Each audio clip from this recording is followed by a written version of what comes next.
Hello everyone. How are you all doing today? It's so great to have you here. Thank you also so much for pressing the play button. I am Johnny, your host with HomeCountry Mathematics. Now, let's do this, shall we?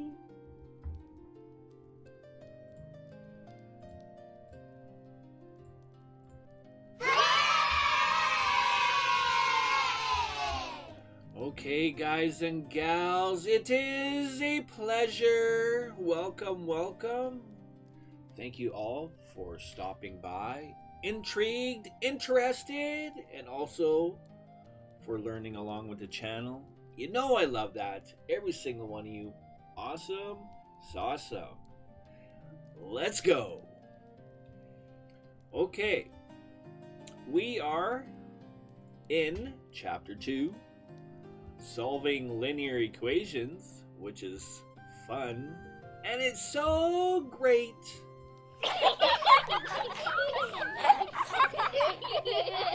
What are you talking about? I actually mean that, sillies.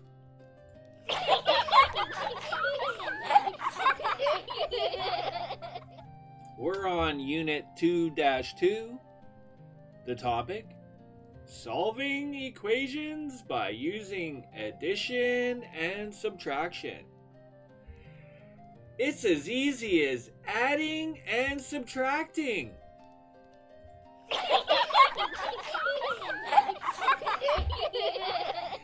I know, I can be silly sometimes. Alright, let's get into this. Algebra lab. Okay, before we get too far into this, okay? I'm working out of a textbook, yes.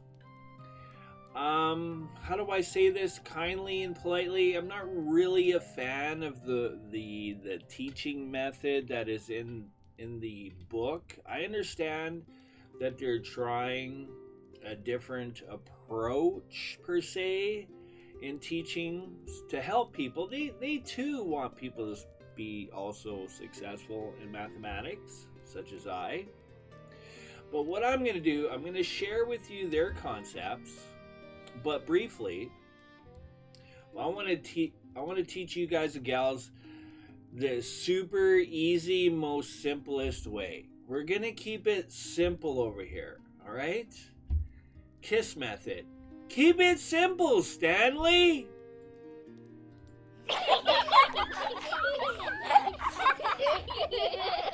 All right, let's get into this. So here we go. Remember, guys and gals, sharing is caring. All right, so they have this. Now, I want you to ignore all this. I'm going to share it with you, but I actually want you to ignore it. We're not going to use this method. I think, like I said, I appreciate their approach and what they're doing, but I think it's TMI, okay? Which I think quite possibly may, cause frustration in those that are learning, and I don't want that, right? So they got all this stuff that's going on. I'm not even going to try to analyze it nor explain it. I have my own ways of teaching. And so yeah. Here we go. Okay, so I'm going to do a quick example. I'm just going to get into this. We're going to keep it simple. And then we'll do a whole bunch of examples and just go on from there. Okay, let's begin with something super easy. Okay, mathematics, again, it's a balancing game. I'm going to write all this here first. Okay, so I always say this, like mathematics literally is like a balancing game, all right? So here's the pivot point, okay? Right here at the equal sign. And you can think of it like a teeter-totter.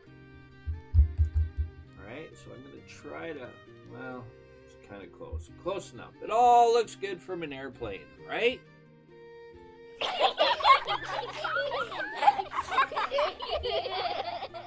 So I'm just gonna go like this. Our teeter-totter's a little bit broken. That's okay. This is just a quick example, right? Just, it's kind of an analogy, if you will. All right? Let's go. So one side goes up, one side goes down. On one side, you have to do one thing, right? So if one side's down, that's negative. That means the right side's up, which is positive. If the left side is up, then that means the right side is negative down. Make sense? Kind of like that. All right. And that all happens right at the equal sign. When you move values, even including variables, guys and gals, we got to change signs. That's all it is. We're going to keep it really super simple, right? So I always say this. I do say it a lot, but it's to help you guys learn, okay? Left-hand side equals right-hand side, okay? Sort of idea. That's kind of the logic, right? So what we want to do is we want to isolate x. We just want x to be by itself, all lonely. Poor x, but that's okay. X is still going to be, it's going to have a value. It's still going to have something.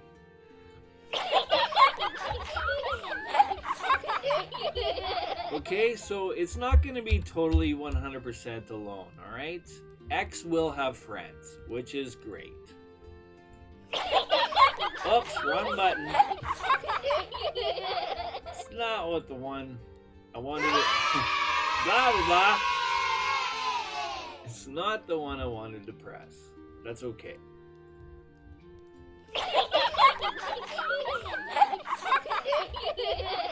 Alright, let's keep going. So x does have a value of 1. Think of it as one item, one singular thing, one singular object, right? It has a value of 1. It's no different than having a book on the table. The book is one book, right? So I could write B, and while that value is going to be one book, right? So x is no different. Every variable is like that, guys and gals, okay? It has an imaginary value of 1. We all know this. Okay? So now I'm going to go equal sign here. Alright? This is what I'm trying to get at. We want x by itself. Alright? On the left-hand side of the equal sign. That's kind of the way I like to do things. You could have it on the right side. It's still okay. As long as you don't change the signs or, the problem. Right? So, now... 7 is beside the equal sign, as you can see. So I'm just going to put 7 there. All right. Now you're going, well, what about the 5? Right? This is where I'm keeping it simple. The way they teach, they put in too many numbers, and I think that's too much, right? I can see it being too confusing for people. Let's just keep it simple. All right. So we have to move this value 5. That's what we're doing. We're moving it from the left-hand side of the equal sign to the right-hand side. Currently, on the left-hand side, 5 has a positive value. 5 is a positive value. Okay? Excuse me. When we move it to the right-hand side of the equal sign, again, that's the balancing point, the pivot point of an equation. We must change the sign, okay? So, keeping it simple, that's all you need to do. Change the sign. Done. That easy. Look how nice and clean that is. Once you understand the concept, just think of it moving, right? When you're moving stuff, you're moving it from the left-hand side. If it's positive, you move it, it becomes a negative. If it's on this side and it's negative and you move it back, it becomes positive. Think of it like a swaying ocean. All right, now we're at the point where we're doing simple subtraction. That's all that's left. Okay. I'm going to go x equals, what does x equal? Okay, going to the integer grid, the number line grid, we can look at it like that. We have a positive 7. Again, we don't need to write positive. We know it's positive, right? So positive 7, take away negative 5. All right? Now, I realize this is a minus sign, yes. So how does the 5 claim ownership of the negative? Well, it's through this. It's through this step here. It's called imaginary 1. It's an imaginary multiplication step that we don't really need to do, but that's what happens. This goes from being a subtraction to a negative 5. That makes sense? So that's what's happening. Negative 1 times positive 5, because technically it is a positive. Again, the rules are a negative times a positive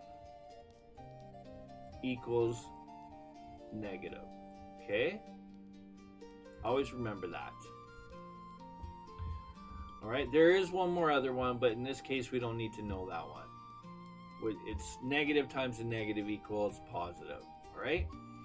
So in this case, it's a negative times a positive, which gives us a result of a negative sign. Okay? You just got to remember that. So that's how the 5 takes ownership of that minus sign, and blah blah blah. In turn,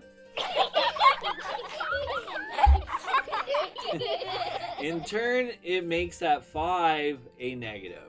Okay? All right. So going here, 7. Remember, all positive values go to the right. They increase infinitely, and also they're positives, right? All positives increase to the right. In turn, at 0 is the center point. All negative values increase. It's actually decreasing, but you can see what I'm saying here, right? It's actually increasing to the left, and they're all negatives, and they also increase infinitely. Okay. 7 take away 5. Okay, starting at 7, positive 7, negative 5 jumps. 1, 2, 3, 4, 5. Takes us at positive 2. Right? That makes sense? You knew that answer already, but now you can see visually how that works, right? In regards to the integer or number line grid. All right? Let's do this.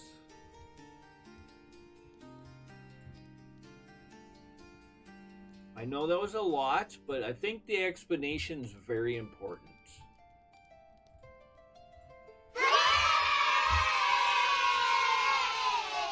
And so just be consistent, guys and gals. Just be consistent. Remember, right? When you're moving stuff on the other side of an equal sign, that's where things change. Okay? That's where the change occurs. You can see it, and this is a lot cleaner. It's easier to see visually in our mind. We can look at it and we can understand that. It's not so right?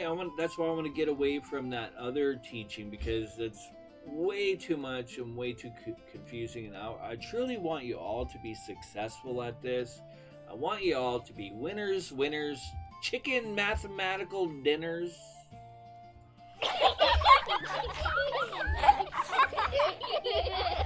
I don't know where I was going with that, guys and gals, but I just rolled with it.